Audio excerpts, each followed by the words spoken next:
Hi and welcome to another video from Park Gardens Boat Sales, and today we're going to show you this. This is a Sealine S28 and it's a 1998 boat, and we're going to do a walkthrough of the boat with you, and we're going to show you all the features this boat has to offer.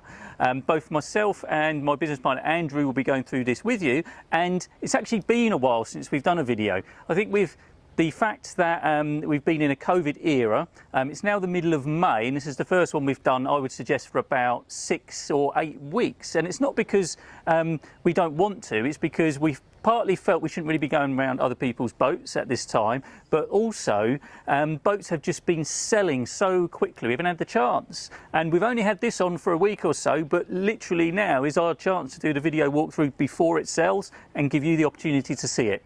So without further ado, let's show you around. So as Jonathan has said, it's good to be back recording a video about a boat. So this Sealine S28, one of the things that I really like about this is the side access. Now typically the best access is on the port hand side where there is a step to get out, but on this side here you've still got good access. You've got a nice teak laid step here to move onto the side decks, and then really importantly you've got this lovely handrail which runs all the way down the side of the radar arch, all the way along, by which point you can then take over here. So if you are coming into a berth and you're doing your fenders, you've got good grab handles there. It's a nice draining deck section. You can see that it's quite nice to see the fuel tank filler here is a good winch handle to open. A common fault with boats is that you end up with getting water ingress into the fuel tank, so it's nice to see a tank there that can really be tightened up very firmly. So good guardrails, good access, nice height, and easy to get around to get the fenders on board. Right, here we are on the back of the Sealine S28. I'm just going to show you what's on here. We have a transom shower with hot and cold tap. We have a mount for a nice flag to put on, and there's also under here is your normal bathing ladder. It's a bit mucky in here, but with a clean out. It's a nice stainless steel one. Treble folds, and as you can see, it's a good quality item. There you go, it comes all the way out, and just needs a bit of a clean up and a polish, a bit of attention, and that'll be like new. That lovely. Right, and then we've got snap davits for putting a dinghy on. So if you didn't know what snap davits are, these are so you can actually put a blow up dinghy, and you can put adhesive pads on the dinghy with hooks on, and then you pull that back, clip your hook on either side, and then you can lift the dinghy up so it then goes along the back of the boat. Sometimes what you can have fitted as well, so most people just strap it on, but sometimes what you can have fitted are what they call standoff poles, and they're poles that basically do that, and there's normally two, and they again have little self-adhesive pads on so the actual tender can stand off the back of the boat, so it's not leaning against the boat. This one doesn't have the standoff bars, but it has the snap davits, so we can pop a dinghy on the back here. But again, the platform's actually, it's not a big long one that sticks out, but of course that adds length to the boat, adds cost to mooring, but the main thing you want with a bathing platform is actually being able to get on and off. And the beauty of this one is it does stick out slightly, so you actually do have a step for getting on and off the side pontoons. Quite so often it is difficult because the bathing platform's sort of shut off about here and you don't have that step. So this one does, and so it's an easy on and off access. So all in all, it's not the biggest bathing platform, but it is quite versatile and has everything you'd want on it. So here we are at the helm of the S28, the Sealine S28. It's a 1998 boat. So as with a lot of boats of that age, it's now, what, 23 years old, and it would have had equipment that it was came with when it was new. And such things are still on here, but it's also had a lot of upgrades over the years. So we've got a mix of old and new. Now, what I'll show you first is the old. So the old we've got here is a tri-data down here, and this does your speed and your depth, and also has a trip meter and it records your mileage as well on here. So we can record the actual miles the boat goes through the water, as opposed to hours, say, the engine does. So it's quite a nice feature if you want to know how far you've gone on a trip. We've got a radar here. Now, we found that the radar, we're not advertising it with a radar because we found the actual dome doesn't seem to be operating because it's not picking up. It might be a simple fix, but it might be that it needs replacing. So we're not advertising it for a radar, but it has the original radar system on here, so it is all set up for it. So it might be a simple fix, it might not, but as I say, it's still the original Raytheon radar that's on here, which is now Raymarine. So one of the upgrades though we've got is actually the VHF. So this is inbuilt GPS, and it has the DSC distress. So this is an upgrade that you'd want to have on any boat, is upgrading the VHF to be able to do a DSC distress call if needed. And this automatically pings your position to the Coast Guard. And the Coast Guard will always say you need one of these now when you're on a boat. Going forward from that, we've actually got 2 more systems that have been put on here. One is a little Raymarine chart plotter on this side, and we've got a Raymarine Dragonfly, which is a fish finder on this side. The Dragonfly does down vision, which gives you a more realistic picture of what it's scanning under the water, and the plotter there is quite a versatile one. It's touch screen, and it also has options for being able to show radar and engine data and fish finders and things like that, but it is just used for the chart. It doesn't have those features put into it at the moment, but it has that adaptability to be able to do that.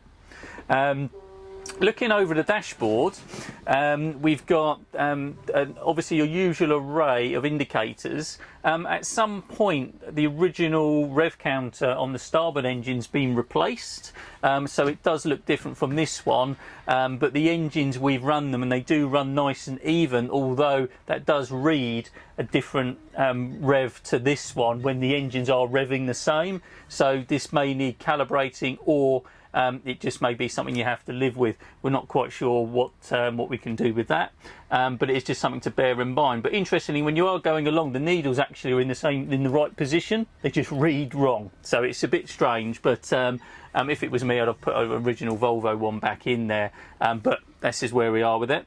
The other new feature it's had is it's got automatic trim tabs fitted now, which is brand new. This brand newly fitted, and this really, you just don't have to do anything with the trim tabs now. So as soon as you're going along and you start going to get up on the plane, it'll actually detect the inclination, and it'll then put the tabs down for you to help get on the plane. When you're on the plane, it'll back them back off again, but if the boat starts to lean to one side or the other, it'll actually detect that, and then it'll adjust the trim tabs again to keep the boat as straight as possible. And we've just been out and did a drone video on this boat, which you can see as well, and we'll put a link on the description below. And it actually does work. It works pretty well, and really you don't really have to do anything. So as you're going along, you just leave it, and if you start leaning, it'll realise, and then it'll adjust and everything like that. And it really stops you as the driver having to constantly play with it, which I know with experience you normally have to do, especially if it's a single engine boat. But a twin, you don't have to so much, but you still end up playing with it a lot. But with the automatic system, you just don't have to. It has the mechanical controls for the engine, so these are Volvo Penta CAD 32s on stern drives, if you didn't know, and so it's got mechanical controls, which are mechanical cables that operate the gears and the throttles, and in later years the mechanical ones were changed to electronic, but I quite like the mechanical. You can really feel if there's any problems with the cables or anything like that, because you can feel the friction and kind of know when they need changing. So all in all, it's a good layout. We do have a compass up here, although the compass does look like it needs replacing as well, because there's no fluid in it. So I thought, I looked at it as a bit strange to start with, and I realised there's actually no fluid in it. But again, it's got a position there for one if you'd like to replace that. But all in all, it's a good layout. Everything is to hand. Everything you can see nice and clearly, and yeah, it just all seems to operate okay, with the odd exclusions from the older equipment that may need updating as well now. Thank you, Jonathan, for that good comprehensive review of the instrumentation there. So Sea lines have always been renowned for their space, and I think like for like boats, if you look at the equivalent Fairline Princess boats, a 28-foot sea line is always going to have slightly better use of space, and this cockpit's a really good example of that. So you've got back here a really nice space here to sit around this table. You'd easily get 3 people along here. You'd get another couple of people here, you'd get somebody perched on that side there. I'll swing the camera around and show that there. So you can really sit 6 people down here at this table. Now, another thing that's nice to see, boats of this sort of age, the cockpit upholstery is nearly always needing to be done now. If it was original, it would have cracked and started to break down with the UV light. So it's nice to see that Simba has been upgraded. You've got Silvertex Upholstery, which is the in fabric at the moment, and that's all been done within the last couple of years. So there's no marks, no rips, tears on it, and it's a really nice fabric to sit on. It feels warm to touch. It's hard wearing, it's durable, and it's a nice feature on the boat that it's already been done. Now this particular table, again, it's a lovely table, it's been upgraded.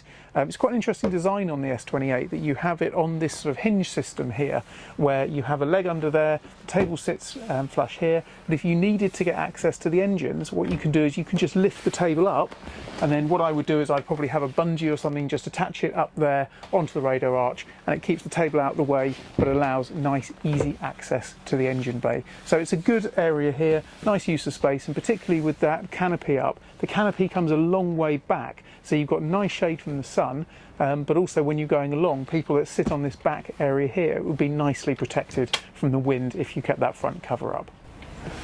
Okay, so on the port hand side of the cockpit here, you've got this space here. So this is a sink. Under here you've got a sink unit with both hot and cold water. Underneath here you've got a fridge. And what I like to see about this fridge is it's fully stocked with alcohol. Now I can't guarantee that's going to be left there by the current owner, but it's good to see that it's a good use of space to put your drinks there. And then just far on the side there you've got nice easy access to the isolator switches, which are just inside that cupboard there. Quite a lot of boats, the isolator switches, actually they're quite hard to get to. Sometimes they can be put right underneath seats, underneath cushions. It's hard to find, but actually it's nice to have a little cupboard there. Easy, come on board the boat, the isolators are right there. And then just behind me, I think the best way to describe this would be to say it's a chaise longue. You have a really nice space that you can put your feet up, enjoy this area, and if you were going along and you had a group of friends with you, I think you'd get a nice 3, probably 4 people, not socially distanced, but 4 people sat along this side here. So a good use of space here from Sealine, and the nice thing again is that this area here actually connects the 2 seating areas. So if you're down at this end, you're chatting to the people here, and if you're up at the other end, then you've got the 2 helm and passenger seat people to talk to there. So it's good use of space here, very much Sealine with ample accommodation for sitting down. Okay, and then the final view for the seating in the cockpit area is this area here. You can see it's really chunky seating. It's actually very comfortable to sit in. A couple of the features around here, we've got upgraded Fusion speakers, and then also there's an attachment here where you can actually plug your phone in, which will then give you access to the sound system. So it's a nice option. And then you may just notice down here, the current owner has upgraded all around the cockpit area to have subtle LED lights. So at night, this whole area would light up. I believe it's multicoloured, so you can have different colour choices. Don't quote me on that, but I'm pretty certain that it is. And in fact, there's a remote control. My business partner here is just telling me, he's nodding at me at the moment. So yes, it is a multicoloured LED system with a remote control to change the colours. So this is the final view here. Obviously, helm seat here. Jonathan's shown you this area. So let's carry on down below and show you the accommodation downstairs. Welcome to the Galley on the Sealine S28, and I'm just going to give you a quick show around of all the features in this section. First of all, I'm presuming you can see the steps coming down. As you can see, it's quite steep, but they've spread the steps about, so it actually doesn't feel steep when you're going up and down. It's actually quite nice to actually see a nice finish to these steps as well, and there's a nice bit of wood here, and we can shut the door off. And even though we've got the door shut, it's actually a tinted door, so it still lets a lot of light through. And but going to the left of here, we can actually see the main panel for all the electrics. Now we've got everything here from the 240 on the left hand side and these first 4 switches. So this is obviously your mains trip switch, and then all your 240 stuff: battery charger, water heater, sockets, and the sockets in the galley as well. And then we've got switches for lights, and then switches for all the running power options, including engine fans, horn, nav gear, things like that. And then we've got pumps. So this is bilge pumps, water pumps, and waste pumps, and also then we've got power to other things just like your hi-fi fridges and auxiliary power.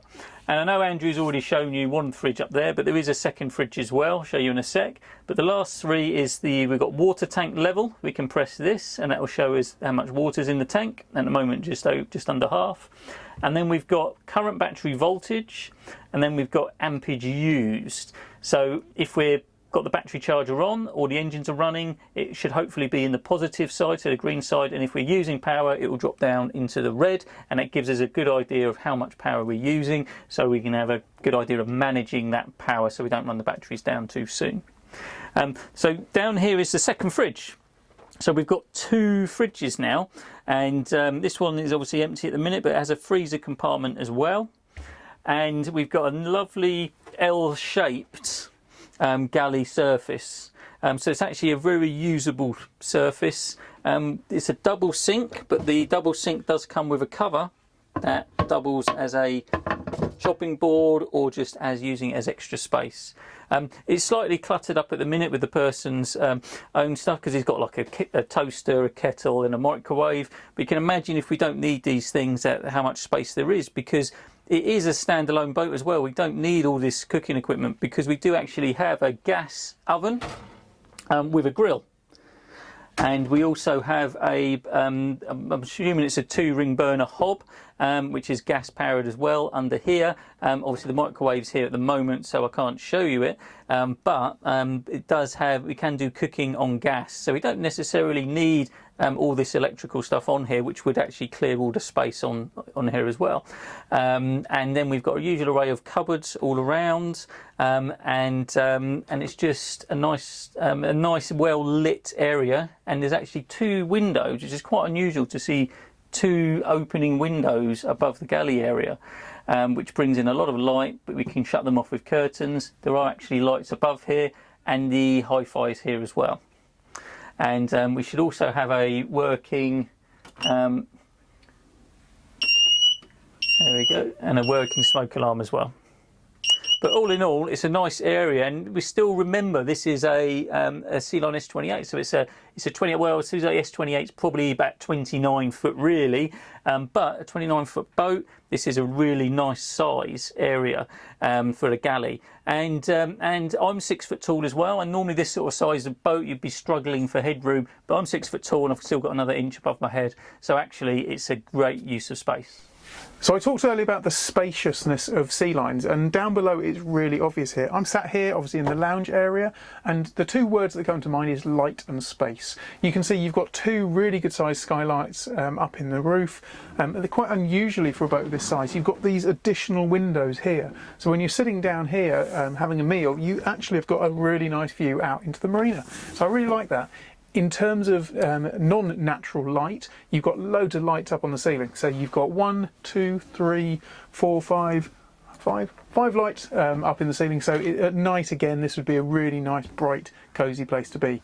You can't see it on the camera there, but just tucked around here is a built-in television, which again is in a perfect spot. So sitting around here with your family in the evening, the television's on there.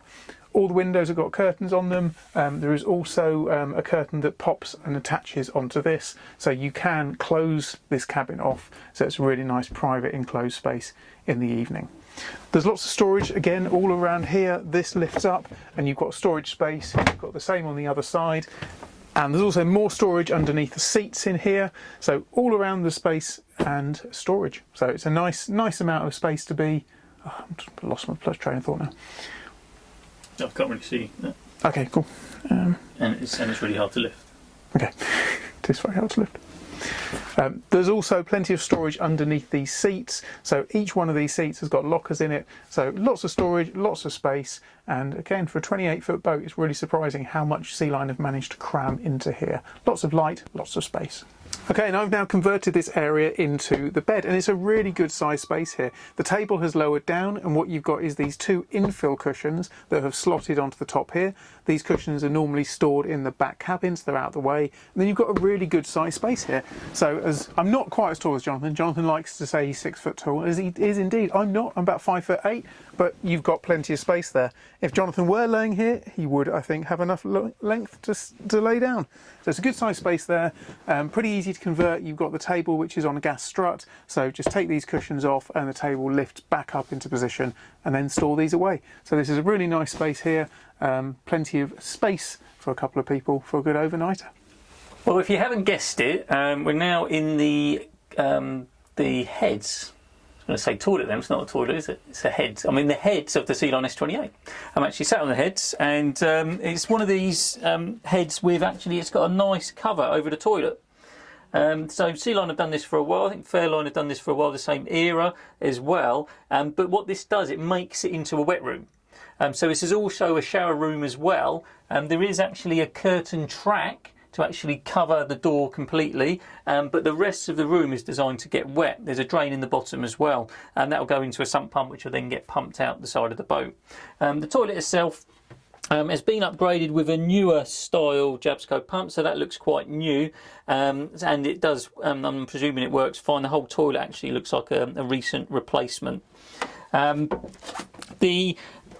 here as well, there's actually an inbuilt moulded sink, and then we've got a greeny blue cupboards behind us. I suppose they're called aqua or aquamarine, but there's actually a razor point in here as well, which may just be out of reach of your view, but there is power in here. There's a small mirror up above the level here, so you can actually, like a shaving mirror. There's a window here, but there's actually a big mirror on the side here. So the big mirror is about 2.5 foot high by 1.5 foot wide. And it's actually quite nice. It actually looks quite good looking at the minute. Also though, there's a shower attachment up here. So the actual sink has a pull-out shower, and that can go up the top here, and we can then have a shower in here if we wish. Otherwise, if we're not using it, we slide it back down and the shower doubles as the tap for the sink. There's a little cupboard of storage underneath the sink, which is quite neat. And of course, obviously you've seen the two cupboards behind me as well. But the one main feature about this head is actually it's a Jack and Jill to the second cabin. So there's another door here, and I can go straight into the second cabin, which is what we're going to do now, and we'll show you the second cabin. Right, well, we've definitely come back to the 90s now, haven't we, with this upholstery. So the Sealine S28, remember it's a 1998 boat, and this is probably the only part of the boat that hasn't been reupholstered. So it really reflects actually that how modern feel the rest of the boat is, and for a 1998 boat. And realistically, the rest of the boat does feel like a 10-year-old boat when it comes to it. And that's because of the upgrades it's had over the years. But there's still a little bit left to put your own mark on. And this cabin actually is what I'd use as the main cabin. Yes, you can convert the front, but if it's just the couple, this is brilliant. It's really, it's a proper king size width bed. It's lovely support on the back, so in the morning you can sit up and have a cup of coffee. There's a nice window in front of me here. We can have some fresh air here. There's a second window there for light. There's a third window up there. There's plenty of light and room to air this area as well. This is actually really nice from the point of view of being able to get in and out the heads. So you don't even have to leave here. You can go straight into the heads from here, and if you need to at night. It's a really good, spacious cabin, and this is basically one of the best setups of cabin you can have for this size of boat. For a 29-foot boat, to have this much room here with the Jack and Jill doorway into the heads, and with all this height here as well, you can't really beat Sealines for space, and that's what Sealine did really well on the smaller boats, was just enabling all this space. So this is brilliant. I really love it in here. And but there are a couple of additions as well. So because we're all gas fittings and everything like that, there's actually a second alarm here. and this is required in the living space, and it's actually a carbon monoxide alarm.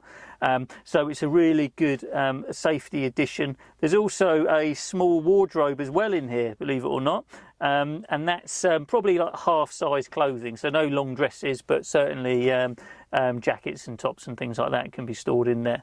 But again, a really good use of space, and there is a light above my head here as well, so we can read in the evening as well if we want to. Or at least find a way in and out of bed if we need to go to the toilet. But again, brilliant use of space, and I'm assuming there's probably a bit of storage under here, but probably normally the water tanks and fuel tanks and things like that. Well, here we are in the engine bay of the Sealine S28. And again, it's another space which has actually been well kept. The engines themselves, they're, like I said before, they're Volvo Penta CAD 32 engines, and normally with the CAD 32s, when they get to this sort of age, they've had, they're kind of due for certain things to be done, and one of the things is actually the turbos start to deteriorate after about this sort of age, and normally if you're buying a boat with CADs in, there's turbos you need to have a close look at, but in fact these turbos have been replaced. We can normally tell as well by the fact that they're silver rather than green, so they haven't been painted green. They would have been green originally, so they've both been replaced. Also, the intercoolers from the turbo down to the engine, they originally had mild steel nuts on them, and what would happen is that these would get very badly corroded, they'd blow, and then we'd suddenly all of a sudden lose pressure from the turbo through here. But these have all been replaced with stainless steel nuts, and even the tops of the engines have been replaced with these black covers instead of the original green, and even the injector pipes have all been replaced with stainless steel pipes. So all in all, the actual engines look pretty well kept. The owner assures me it's just been serviced, so we're now second week of May 2021, and they were just serviced about a week ago, and it does reflect in there. The belts look new, the filters look new, and yeah, it does look like it's been well kept. Another feature I like with Sealine is the bilges in Sealines are actually, it's a second moulding, and it goes over the whole mould, but what that leaves is a very easy cleanable surface in here, and because it's just it's actually a gel coat surface rather than the rather than the fiberglass side, it's a gel side, so you can easily clean it up in here, and because of that, you know, you can have a nice white, you know, eat your dinner off engine bay. It's a little bit dusty down here at the minute, but we're at the beginning of the season, the boat's only just gone back in the water, and the owner's yet to just clean up here for the start of the season. But all in all, it's a really nice space. Sealine are a little bit clever. They've thought about where they store things. So there's actually two cupboards either side here, and actually under them are the batteries, and also, which will be this side because the battery switch is this side, and there'll be storage under this one. This is a hinged cover that you can lift, and there'll be storage under here that you can put your oils and your waters and things like that, and the other side will be the batteries. There's also really good access to everything you need to get to, so pre-filters here, and then power trim pumps for the drives either side of the engines, but everything's very easy to get to. The other thing I'd like to say as well is that even the fire extinguisher has been replaced, and this has been replaced with a clean agent one. So all engine rooms now should have the clean agent fire extinguisher, which basically just suffocates any fire that would happen in here, as opposed to the older powder style. You can still get the powder style, but they're not recommended for engine bays. The powder style will and can damage the engines because it will suck the powder into the engines if they go off, and it can damage the internals of the engine, as well as the powder can be quite corrosive on the engine itself. So having the clean agent one is what's required, and this is an automatic clean agent one for this engine bay, and it looks very new indeed. I'm just trying to look at the date on it. It's a 2020 date on it by the looks of it, so it's only a year old. But all in all, it's a very nice space, and yeah, quite impressed with it. Really, I think that's it for the engine room. I don't think there's much more to say. And so just to finish off, we'll come to the final view of the Sealine S28. You can see Jonathan just fixing the covers back onto the boat, just put it back together for the owner here. Just to point out the bow of the boat, Sealine's always been known to have the anchor storage really nicely underneath what I used to call the dolphin bow on the Sealine. You can see it's an electric anchor on this, so you've got the buttons that control the anchor both up here on the foredeck, and also they're controllable from the main helm position. You will also notice, we should have drawn your attention to it earlier, that this is actually quite a unique Sealine S28 in that it has a blue hull wrap. Now it's not a complete wrap, it's done as a partial wrap just covering the top band, and I have to say it looks really smart, particularly in the drone video which we did earlier on this morning, where you can see the boat powering along in Southampton water. That band really does set this boat aside apart from other S28s, and looks very smart. I know the owner told me last year that there were a couple of S28s in his marina, and they all came over to him once he had it done and said how good it looked. So thank you so much for watching the video. It's been great to record another video as we're starting to make our way out of lockdowns and hopefully COVID times. So please do like and subscribe to our channel. Every time we take on a new listing, we're going to be doing these walkthrough videos. We do the drone listings, and we really do feel that we give a huge amount when it comes to the marketing of the boats that we sell. So please do contact us at Parker Adams. Have a chat with us about selling your boat if you've got something to sell. But more importantly at the moment, if you like this Sealine S28, please do get in touch with us. It's lying on the Hamble. The permanent berth for this boat is in Port Hamble Marina, and we look forward to showing you over. Remember, if you liked this video and you've made it all the way to the end, first of all, I'm impressed you've made it to the end, and secondly, please do like and subscribe to the channel. It's lovely to see our numbers on the channel going up, and you make that happen. So thanks so much for watching. My name is Andrew from Parker Adams Boat Sales. Many thanks.